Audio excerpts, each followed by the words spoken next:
जिसने अभी तक कुछ भी नहीं पढ़ा या आपने पढ़ तो लिया है लेकिन आपको डर सा लग रहा है। आपका दिमाग कुछ कहता है, कर कुछ हो रहे हैं आप। आपको जीवन में कुछ समझ में ना आए, काम करते रहो। जो इंसान सही रास्ते पे चला है उसकी जिंदगी कोई बहुत खुशियों से नहीं भरी हुई। तो आप एनएस बोर्ड में क्लास 10 या 12th में कैसे पास हो सकते हो या आप 80 to 90% मार्क्स कैसे लेकर आ सकते हो, आज के इस वीडियो में मैं आप सभी को यही बताने वाला हूँ। मैं उत्तर पुस्तिका केवल पहला प्रश्न चेक करता हूँ और मैं पहला आंसर ठीक से चेक करता था और मुझे उससे पता लग जाता था कि बच्चा कितने पानी में है। अगर आप अप्रैल, अक्टूबर या ऑन डिमांड में अपना एग्जाम दे रहे हो तो इस वीडियो को आप एंड तक जरूर देखना और मैं आपको वो सारे टिप्स और ट्रिक्स बताने वाला हूँ, पूरा जुगाड़ जो आपको आपके एग्जाम में पास करवाएगी। मैं मनीष वर्मा, आप सभी को स्वागत है हमारे channel. You are all students with exceptional abilities. After all, you pass one of the toughest exams. आप एनएस बोर्ड में यूं ही नहीं आए थे।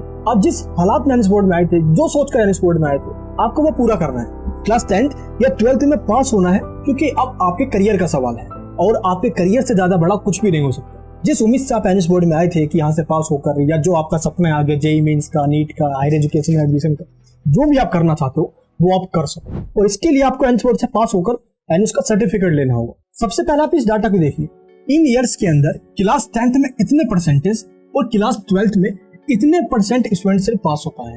एनएस बोर्ड का जो पास परसेंटेज है ये काफी सालों से डाउन रहा है। अब इसको इंक्रीज करने के लिए एनएस बोर्ड के द्वारा भी कई सारे स्टेप उठाए जा रहे हैं, लेकिन इसमें आपका भी कंट्रीब्यूशन बहुत जरूरी है। आपको ही वो चीजें पढ़नी होगी जो आपको एग्जाम्स में हेल्प करे। तो जैसा मैं आपको बताने जा रहा हूँ, स्टेप बाय स्टेप आपको ऐसा ही करना है। आप अपने एग्जाम में आसानी से पास हो जाओगे और अच्छे मार्क्स भी आपके आ जाएंगे। एनएस बोर्ड के द्वारा जो न्यू सिलेबस दिया गया है, सबसे पहले एक बार इस सिलेबस को चेक कर लेना है। एनएस बोर्ड की वेबसाइट में आपको दे दिया गया है, इसको बोलते हैं बाइफरकेशन ऑफ सिलेबस। इसमें यह बताया गया कि कौन से चैप्टर्स आप एग्जाम में आएंगे और कौन से नहीं आएंगे। जो पब्लिक एग्जाम से कॉलम में चैप्टर्स दिया गया है, सिर्फ यही चैप्टर्स आपके एग्जाम में आएगा। पीएमए वाले चैप्टर्स आपके एग्जाम में नहीं आएंगे, तो आपको ये चैप्टर्स नहीं पढ़ना है। लेकिन अभी कुछ ही दिनों में एग्जाम होने वाले हैं और टाइम बहुत कम बचा हुआ है। इसके लिए आपको सिर्फ सिलेक्टेड चीजें पढ़ना होगा, क्योंकि आपको अपने इस दिमाग में वही चीज डालना है जो आगे काम आए।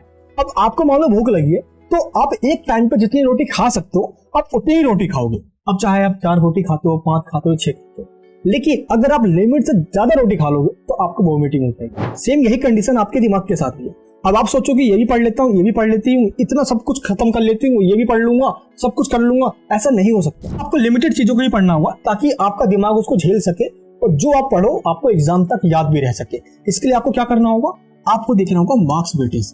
मार्क्स वेटेज की पीडीएफ एनएस बोर्ड की वेबसाइट पे दे दी गई है।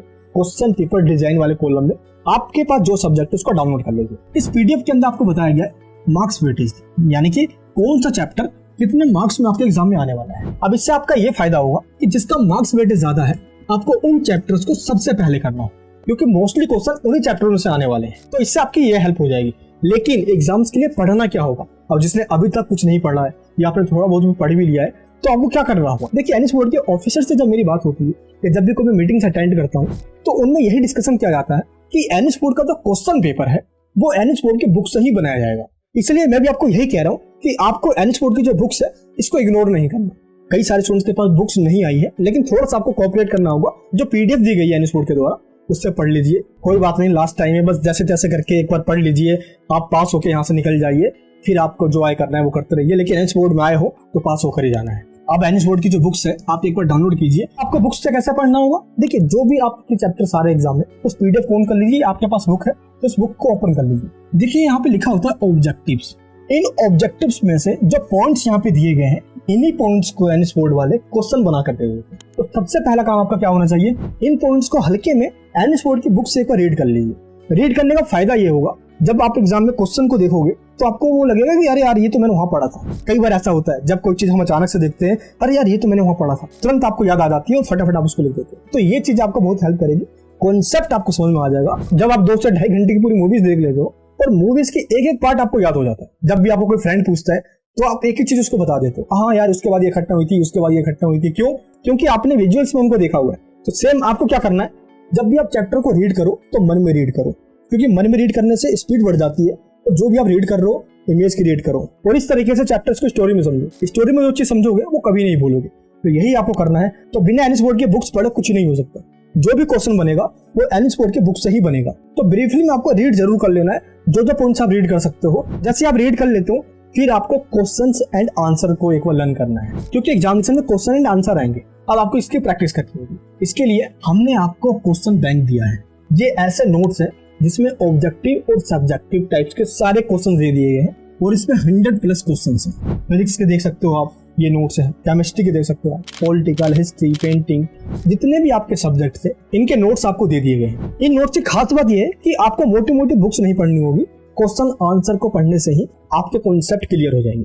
अगर आप एनएस बोर्ड की एक बार बुक को पढ़ते हो, फिर एक बार क्वेश्चन आंसर को देखते हो आप, फिर आपको हर एक क्वेश्चन का आंसर पता होगा। तो क्वेश्चन बैंक को आप डाउनलोड कर सकते हो। इसके लिंक जो वीडियो को डिस्क्रिप्शन बॉक्स में दे दी गई है। जो भी आपके पास सब्जेक्ट है डाउनलोड करके उनको रीड करना अभी से स्टार्ट कर दीजिए। कई सारे स्टूडेंट्स ये गलती कर देते हैं कि पढ़ते टाइम चीजों को रटने लग जाते हैं। आपको रटना नहीं है, आपको बस समझना है, स्टोरी जानना है, कॉन्सेप्ट क्या है, बस ये देख लेना है। एग्जाम में क्वेश्चन चाहे कहीं से भी आ जाए, आप बना बना कर भी लिख पाओगे। लेकिन आप रटोगे तो शाम को भूल जाओगे, शाम को रटोगे तो सुबह भूल जाओगे। ये प्रॉब्लम सभी के साथ है। आपको रटने में बिल्कुल भी ध्यान नहीं देना, बस आपको समझना है। हाँ, अगर कोई स्टैटिक पोर्शन है तो आप उनको जरूर लर्न कर सकते हो, जो आपके एग्जाम में काम आएंगे ही आएंगे कहीं भी। वो कौन कौन से पोर्शन है? जैसे आप साइंस के स्टूडेंट्स हो या कॉमर्स के, क्लास 10th में आपके पास मैथमेटिक्स, साइंस एंड टेक्नोलॉजी है, या कोई प्रैक्टिकल जैसा सब्जेक्ट है, तो उसमें आपको diagram, maps, formulas, principles and concept समझना होता है और इनको थोड़ा सा लर्न कर लेना है आपको कि ये कहीं पे फिट कर सको आप। ये चीजें आपके आंसर राइटिंग में बहुत हेल्प करेगी। कई सारे स्टूडेंट्स ये सोचते हैं कि क्वेश्चन पेपर का लेवल कैसा होगा, क्या बहुत डिफिकल्ट क्वेश्चन आएंगे या इजी क्वेश्चन रहेंगे। देखिए, एनएस बोर्ड के द्वारा ये चीज बता दिया गया है, विद प्रूफ के साथ आपको मैं दिखाने वाला हूँ। आप एनएस बोर्ड की वेबसाइट पर जाइए और क्वेश्चन पेपर डिजाइन वाले कॉलम में जो पीडीएफ्स दी गई है, एक बार उनको डाउनलोड कर लीजिए जो आपके पास सब्जेक्ट है और इसको ओपन कीजिए। तो जो सिर्फ पास होना चाहते हैं उनके लिए कोई टेंशन नहीं है, और जो थोड़े अच्छे मार्क्स लाना चाहते हैं 80 to 90%, आप भी थोड़ी सी मेहनत करके ला सकते हो, क्योंकि इजी क्वेश्चंस 24 मार्क्स के आ रहे हैं, यानी कि क्वेश्चन पेपर का 30% पोर्शन। और जो एवरेज क्वेश्चन है, दैट मींस जो ना ही बहुत ज्यादा टफ है और ना ही बहुत ज्यादा आसान है। और अगर आप एवरेज स्टूडेंट हो, थोड़ा बहुत भी आपने पढ़ रखा है, तो आप 40 मार्क्स के ये भी क्वेश्चंस आराम से कर पाओगे, कोई दिक्कत आपको नहीं आएगी। और इन दोनों को ही कर लेने से आपके 60+ मार्क्स आ जाते हैं। और जो डिफिकल्ट क्वेश्चन आएंगे वो 16 मार्क्स से क्वेश्चन आएंगे, यानी कि 20% क्वेश्चन। और ये सिर्फ एक सब्जेक्ट की बात नहीं कर रहा मैं, ऑल सब्जेक्ट्स जो आपके पास है क्लास 10th या 12th में, ये सभी सब्जेक्ट्स के लिए है। तो क्वेश्चन पेपर इजी भी होगा, एवरेज भी होगा, और उसमें बहुत कम क्वेश्चन डिफिकल्ट भी होंगे। अगर ये क्वेश्चन आपको अच्छे से नहीं भी आता होगा तो कुछ कुछ बनाकर आप इसमें भी लिख सकते हो। लेकिन जो इजी और एवरेज वाले क्वेश्चन है, इनको आप अच्छे से अटेंड करके पूरे मार्क्स ला सकते हो। थोड़ी सी मेहनत आप कीजिए, थोड़ा हम करेंगे। हम आपके लिए मैराथन क्लासेस भी लेकर आ रहे हैं, यूट्यूब पे ऑलरेडी आ चुके हैं कई सारी क्लासेस, आप देख सकते हो। इसके अंदर हम आपको टॉप 100 क्वेश्चंस बता रहे हैं विद आंसर्स के साथ, कॉन्सेप्ट समझा रहे हैं। ये आपकी बहुत हेल्प करेगा। बाकी यूट्यूब पे कई सारे वीडियोस अवेलेबल है, आप उनसे हेल्प लीजिए और किसी भी तरीके से एनएस बोर्ड में पास हो जाएंगे। एनएस बोर्ड का जो क्वेश्चन पेपर है, इसका फॉर्मेट समझना बहुत जरूरी है। एनएस बोर्ड के द्वारा जो सैंपल पेपर दिया गया है, इसको डाउनलोड करके एक बार नहीं, 2 बार नहीं, 4 बार इसकी प्रैक्टिस कीजिए। प्रैक्टिस का मतलब ये नहीं कि क्वेश्चन आंसर जो दिया गया उसको रट लीजिए, यही क्वेश्चन एग्जाम में आ जाएंगे, ऐसा नहीं। आपको पैटर्न समझना है कि अच्छा एमसीक्यू क्वेश्चन में इस टाइप के क्वेश्चंस आएंगे, फिंगर बैंक्स में इस टाइप के क्वेश्चंस आएंगे, या ट्रू एंड फॉल्स में, रीड द पैसेज में, मैच द फ्लोइंग में कैसे क्वेश्चन पूछे जा रहे हैं। उन क्वेश्चंस का नेचर समझिए। एक बार नहीं, 2 से 3 बार उसको रीड कीजिए, आपको पैटर्न समझ में आ जाएगा। अच्छा, एनएस बोर्ड के अंदर इस टाइप के क्वेश्चंस आते हैं, क्योंकि सेक्शन ए और सेक्शन बी 2 पार्ट्स में क्वेश्चन पेपर आएंगे। सेक्शन ए में जितने भी क्वेश्चंस आएंगे वो सारे क्वेश्चन ऑब्जेक्टिव टाइप क्वेश्चंस होंगे। और ऐसे क्वेश्चंस की प्रैक्टिस आप कैसे करोगे? जो आपको हमने क्वेश्चन बैंक दिया है, आप उससे इसकी प्रैक्टिस कर सकते हो। उसमें भी इंपॉर्टेंट क्वेश्चन दिए गए, या चैट जीपीटी जैसे एआई जो टूल्स है, आप इनका सहारा ले सकते हो। जैसे कि बुक्स का कोई भी चैप्टर आप ऑन कीजिए, इस पूरे पैराग्राफ को आप कॉपी कीजिए और चैट जीपीटी में जाके पेस्ट कर दीजिए और लिख दीजिए कि मुझे ये दीजिए ऑब्जेक्टिव टाइप में, जैसे फिंगर ब्लैंक्स हो गया या ट्रू एंड फॉल्स हो गया। आप इस तरीके से लिख कर दोगे, वो आपके इस पूरे पैराग्राफ को ऑब्जेक्टिव टाइप क्वेश्चंस पे कन्वर्ट करके दे देगा और आप इससे अपनी अच्छे से प्रैक्टिस कर सकते हो। तो एआई का जमाना है, आप इसकी पूरी हेल्प लीजिए। और सेक्शन बी के क्वेश्चंस में आपके पास ऑप्शन नहीं होगा, आपको क्वेश्चन का आंसर एक्सप्लेन करना होगा, उनकी डेफिनेशन देनी होगी, इस तरीके से प्रॉपर आंसर आपको लिखना होगा। देखिए, कई सारे ऐसे स्टूडेंट्स हैं जिनको लग रहा होगा ये सब कैसे करेंगे, हम डर सा लग रहा है। सबसे पहली बात, आपके मन में ये जो डर है ना, ये नेचुरली है, ये सबके अंदर आती है, आपके अंदर भी, मेरे अंदर, एक टाइम पे सबके अंदर आएगी। आप जरा खुद सोचिए, जब एक छोटा सा बच्चा होता है, जब वो चलने की कोशिश कर रहा होता है, तो इसके लिए सबसे मुश्किल काम उस टाइम पे क्या होता है कि कैसे वगैरह चलना सीख जाऊं, बस चलना सीख जाऊं। और सिमिलरली जब कोई साइकिल चलाना सीखता है, तो उस टाइम भी इसके लिए सबसे मुश्किल काम क्या होता है? साइकिल चलाना। बस कैसे भी साइकिल चलाना सीख जाऊं, ये बहुत टफ काम है। वैसे ही सेम ये एग्जामिनेशन भी है। आज आप पैरों पे चलना और साइकिल चलाना दोनों चीज जानते हैं, इसलिए आपको लगता है कि यार ये क्या चीज है, ये तो कोई भी कर लेगा। लेकिन आपके अंदर डर इस टाइम था ना, सेम यही डर आज आपके एग्जामिनेशन के टाइम भी है।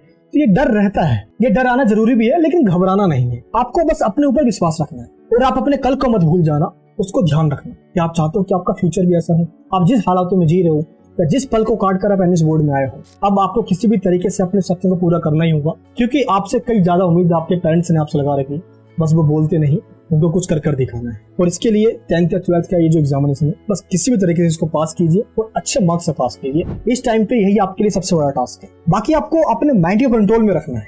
आपका मन करेगा ये भी कर लेता हूँ, वो भी कर लेता हूँ, अरे वहां भी चला जाता हूँ, लेकिन पढ़ने का मन नहीं करता। आपको अपने माइंड को इंस्ट्रक्शन देना है, भाई ये करना ही पड़ेगा। अगर दोगे इंस्ट्रक्शन तो नहीं होगा distraction. Mobile phone, social media, दोस्त यार, एक टाइम पे ये सब आपका साथ छोड़ देंगे। अभी आपको सिर्फ अपने करियर पे फोकस करना है। एक बार आपका करियर सेट हो गया तो सब कुछ आपके साथ होगा। आप बिल्कुल मत घबराइए। तो जितना पढ़ सकते हो उतना सब कुछ पढ़ लेने के बाद अब आपको आंसर राइटिंग की प्रैक्टिस करनी है। आप देख सकते हो इन आंसर्स के अंदर स्टूडेंट्स ने अपने आंसर को कैसे लिखा है। देखिए पॉइंट्स में लिखा हुआ है, फ्लो चार्ट का यूज किया गया है, आंसर को काफी ब्रीफ में समझाया गया है। ज्यादा ही लिखना, काम की बातों को लिखना है, क्योंकि अब एनएस बोर्ड के द्वारा आपको कोई भी एक्स्ट्रा सीट नहीं दी जाएगी। 16 पेज का सीट होगा, बैक और फ्रंट मिलाकर टोटल 32 सीट्स होंगे। इन 32 सीट्स के अंदर ही आपको पूरा आंसर देना होगा। तो अब आपको आंसर लिखना कैसे होगा, आपको मैं एक आइडिया दे देता हूँ। देखिए सबसे पहले सेक्शन ए और सेक्शन बी, अब जो भी सेक्शन करोगे पहले आपको ऊपर ही जरूर डालना है। और मैं आपको यही कहूंगा कि अगर आपने थोड़ा बहुत पढ़ा भी है, आपको थोड़ा बहुत सिलेबस आता है अच्छे से, तो आप सेक्शन बी से स्टार्ट करें, क्योंकि सेक्शन ए में एमसीक्यू टाइप्स क्वेश्चन है। सोचने में ही टाइम लग जाएगा कि अच्छा ए होगा या बी होगा, अरे सी होगा या डी होगा, सोचने में टाइम लगेगा। इतने में आप सेक्शन बी के क्वेश्चन कीजिए, क्योंकि इसमें आपको लिखना होगा। इसलिए आप पहले सेक्शन बी के सारे क्वेश्चन कीजिए, देन आप सेक्शन ए के करना। लेकिन अगर आपको लगता है कि नहीं मैं लिखने वाले अभी नहीं कर पाऊंगा, इतना मेरे को अच्छे से याद नहीं है, तो आप सेक्शन ए वाले क्वेश्चंस पहले कीजिए, क्योंकि स्टार्टिंग में ही आपको कुछ लिखना होगा ऐसा ताकि टीचर इंप्रेस हो जाए। तो जो आपको अच्छे से आता होगा सबसे पहले आपको वही करना है। लेकिन आपको आंसर कैसे लिखना होगा, देखिए ऑब्जेक्टिव टाइप क्वेश्चन अगर आप लिख रहे हो, मान लो क्वेश्चन नंबर 1 आप लिख रहे हो और क्वेश्चन नंबर 1 का ऑप्शन सी करेक्ट है, तो आपको यहाँ पे आंसर 1 लिखना है और सिर्फ सी लिख देना है। कई सारे स्टूडेंट्स क्या करते हैं, सी के आगे जो ऑप्शन दिया गया ये भी लिख देते हैं। नहीं, आपको ये ऑप्शन ही लिखना, क्योंकि सी में जो ऑप्शन दिया गया है क्वेश्चन पेपर में, टीचर को तो ये पता ही है, क्योंकि क्वेश्चन पेपर टीचर के पास होता है, उसमें से देख के आपको मार्क्स दे देंगे। इसलिए पूरा सेंटेंस आपको नहीं लिखना है, आपको बस 1 लिखकर सी लिख देना है, ये करेक्ट ऑप्शन है। और क्वेश्चन नंबर 2 में ए ठीक है तो ऑप्शन ए डाल दीजिए, ट्रू है फॉल्स जो भी आप कर रहे हो, तो आप ट्रू लिख भी सकते हो, लेकिन टाइम नहीं होता, आप ये भी मत लिखिए।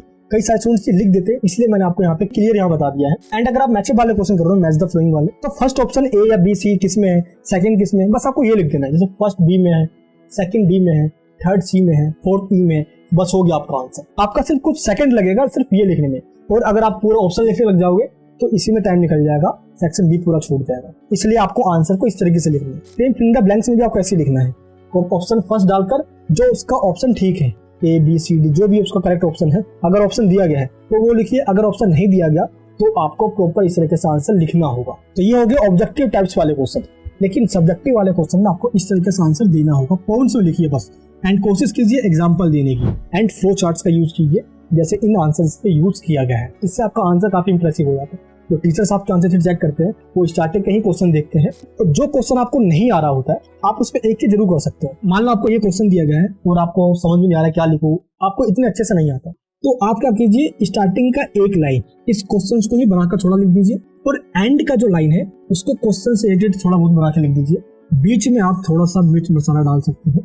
टीचर्स स्टार्टिंग और एंड के ही पॉइंट्स को पढ़कर आपको मार्क्स दे देते हैं, कई बार ऐसा होता है। तो जो क्वेश्चन आपको नहीं आता आपको उन क्वेश्चन में ऐसा ही करना है, लेकिन छोड़कर एक भी क्वेश्चन नहीं आना है। कई बार आपके साथ ऐसा भी हो जाता है कि पढ़कर तो आप सब कुछ आते हो, आप लिख भी सकते हो, लेकिन जैसे एग्जाम हॉल में जाते हो आपके मन में डर होता है, अरे यार क्या होगा, माइंड में प्रेशर हो जाता है आपके, और उसी प्रेशर की वजह से जो आप पढ़कर आए थे वो सब कुछ भूल जाते हो। आपके माइंड में जो डर होता है इसको बाहर निकालिए। आपको बस ये मानकर चलना है कि ये एग्जामिनेशन तो है, अरे आराम से हो जाएगा। अपने ऊपर विश्वास रखना है, I trust my self, comment box में जरूर लिख कर बताना है। और जो टीचर्स आपका आंसर शीट चेक करेंगे उनके पास एक मार्किंग स्कीम होता है, और फ्लेक्सिबल के साथ ही आंसर शीट को चेक किया जाता है। देखिए मार्किंग स्कीम में क्या बताया जाता है कि जितना भी आप लिखोगे उन सबके आपको स्टेप मार्किंग मिलेंगे। अगर आप इतना लिख देते हो तो उसके इतने मार्क्स मिल जाएंगे, यहाँ तक लिखते हो तो आपको यहाँ तक मार्क्स मिल जाएंगे, यहाँ तक भी मार्क्स मिल जाएंगे। इसका मतलब ये होगा कि आपको छोड़कर नहीं आना। अब जितना लिखते हो आपको उतने के मार्क्स जरूर मिल जाते हैं। तो अब आपके पास टाइम बिल्कुल भी नहीं है, अभी से आप पढ़ना स्टार्ट कीजिए। जो मैंने आपको नोट्स दिया है क्वेश्चन बैंक का, आप इसको डाउनलोड कर लीजिए। डाउनलोड करने की लिंक नीचे डिस्क्रिप्शन बॉक्स के अंदर है। क्लास 10th या 12th के आपके पास जो सब्जेक्ट है आप उस पर क्लिक कीजिए, बाय नाउ का ऑप्शन आएगा, वहाँ पे डिटेल्स फिल करके आप इसको परचेस कर लीजिए। ये नोट्स बहुत बेहतरीन है जो आपको बहुत काम आएगा। ये वीडियो आपको कैसे लगी नीचे कमेंट बॉक्स में बताना, और अगर आप चैनल पर नए हो तो प्लीज चैनल को सब्सक्राइब कर लेना। इस वीडियो को सभी जगह शेयर जरूर करना और अपने ऊपर विश्वास रखना। मिलेंगे नेक्स्ट वीडियो के अंदर। जय हिंद, जय भारत।